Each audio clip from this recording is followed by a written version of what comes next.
update. Tony turned an ankle, should be fine for Thursday. He won't practice today, but we fully expect him to be back tomorrow. So you might not see him practicing today, but it was a slight strain, so he'll be back Thursday, we think. Other than that, everybody's healthy. Gigi's got a good, clean bill of health. Hurt himself in the game? No, practice yesterday. Just a small tweak. The rotation you've been using recently with giving Noah more minutes and Gigi more minutes, is that something you want to stick with? Well, Gigi obviously getting healthy. He was definitely going to be in the rotation, if not in the starting lineup, to start the season. So him getting healthy has really helped us that way, and I foresee him continue to play, and hopefully minutes will even go up because of the confidence that we have in him. Noah brings a guy that was here last year, so he brings a lot of experience to the table of when we made a good run last year. He stabilized things, especially defensively and with some toughness, and that's what we're trying to add. Obviously, if we can get Prince in there, we want to get Prince in there. It's just it's a little harder this time of year with Prince and Alex being young. Aaron's stabilized himself as an outstanding player in his first year, and he's going to get those minutes. But sometimes as a freshman, it takes a little bit of time.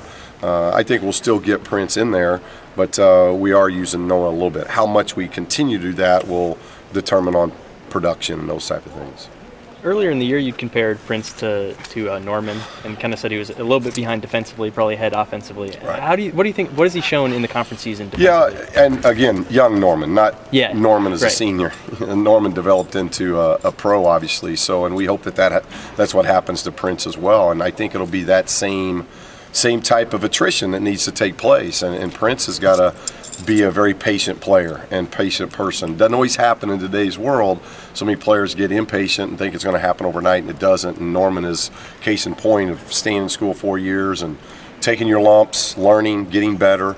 But Prince has the athleticism of a Norman as a freshman, the ball skills of being able to drive the basketball, got good strength as a freshman. It's just learning and learning the game, learning the ebb and flow of offense of when do I drive, when do I not drive, when do I move the ball, and then defensively, all the schemes that happen defensively, that takes some time. And I'm excited because I think down the road, I think he's going to be extremely productive. But obviously this year, and it's been up and down and those type of things for him, and that happens a lot for freshmen. How is his patience? Well, I hope it's good. I mean, he's had a great attitude. He's had a great demeanor.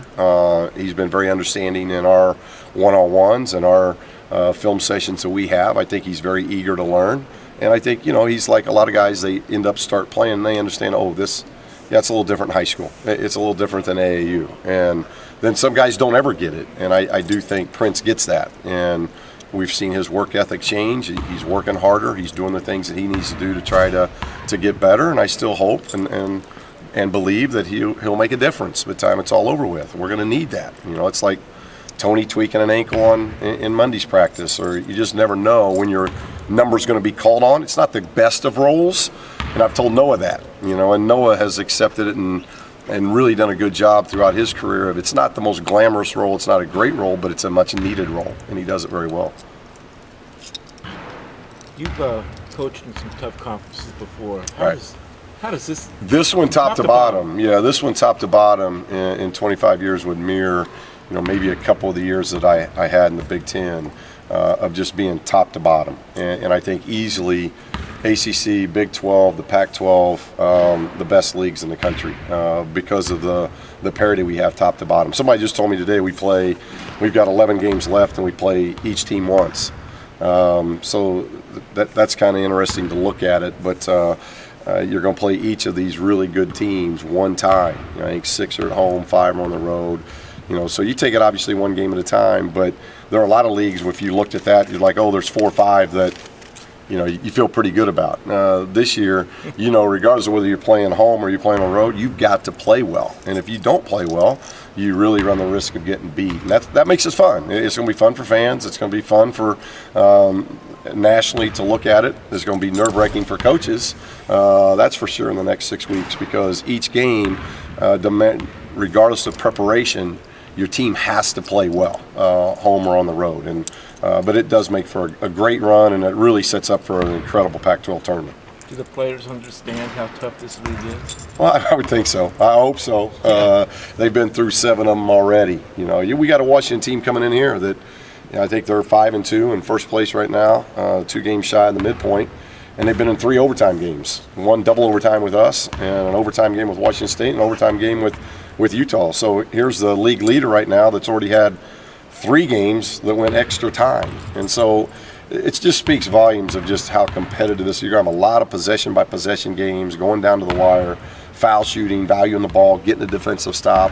All these things are going to come into play. And I think we've had enough games under our belt that our guys understand that, and they understand the urgency now to this weekend. Thursday and Saturday, there's a lot of urgency to make sure that we get 2 wins and get to that midpoint at 5-4. If we get to the midpoint at that, then we got a good chance of being 1 game out of first place. If we don't, then we find ourselves in a really tough spot. So our guys know the pressure. They know, they understand it. Now they got to perform with that kind of pressure.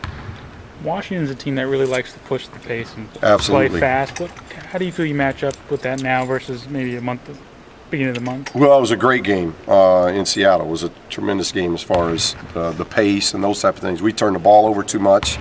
And we didn't get the stops we needed. Both teams defensively were pretty good in regulation, and then in overtime, both teams got crazy. Both teams were scoring at will, and I think it was 13-9 maybe in the second overtime. So we gave up too many points in the overtime. But they're young.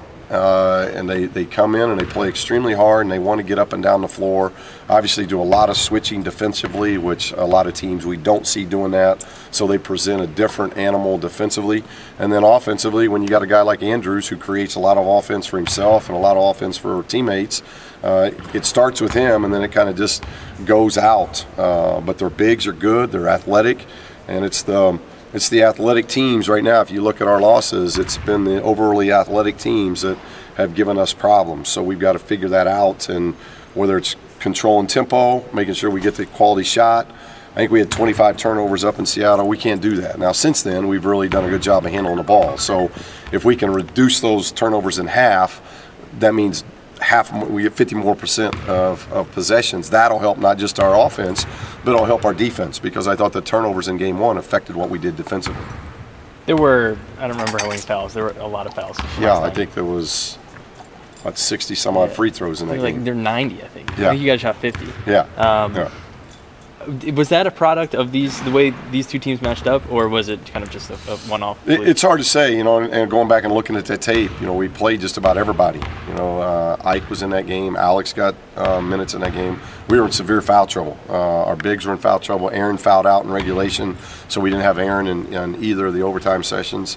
So we got ourselves in really big foul trouble, and we've done a pretty good job since then of not doing that and not being in at least that great of foul trouble. But that was a unique game in that there were a lot of fouls, and that obviously disrupts the flow.